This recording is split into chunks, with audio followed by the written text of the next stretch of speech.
Hello friend, అయిపోయింది కదా. ఇప్పుడు గోంగూర పచ్చడి ఇందులో వేసేద్దాం. పోపు వేసేద్దాం. పోపు వేసి ఫినిషింగ్ ఇచ్చేద్దాం.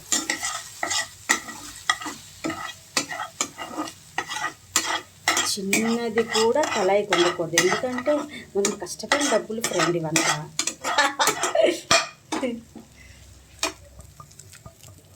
చెత్త ఫుడ్ పడేయవచ్చు, మంచి ఫుడ్ని ఎవరైనా పడేస్తారా? జాగ్రత్తగా ఊడ్చుకొని తినాలన్నమాట. టమాటా ఎందుకు వేసానంటే గోంగూర, కారం, మిరపకాయలు, నువ్వుపప్పు అన్నీ ఉంటుంది కదా.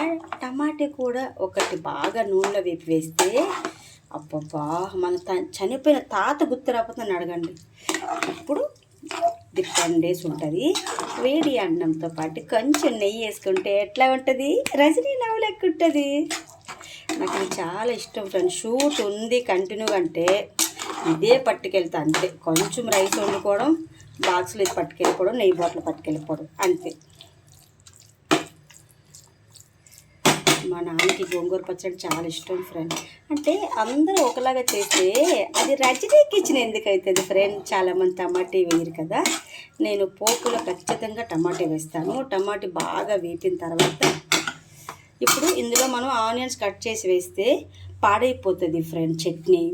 మనం ఇంత పచ్చడి తీసుకొని అందులో ఆనియన్స్ కట్ చేసుకొని అన్నంలో కలుపుకొని నెయ్యి వేసుకొని తింటే అది వేరు. చాలామంది ఆనియన్స్ కూడా ఇందులో వేసేస్తారు. అది నిల్వ అయినప్పటికీ కొంచెం చిన్న ఉల్లిపాయ వేరేలా స్మెల్ వస్తుంది. సో ఇది అనుకో 10 days ఉంటుంది. నేను గ్యారంటీ అబ్బా, నిజం, నా మాట నమ్మండి బా. Have a nice day, happy Sunday, welcome to back Monday.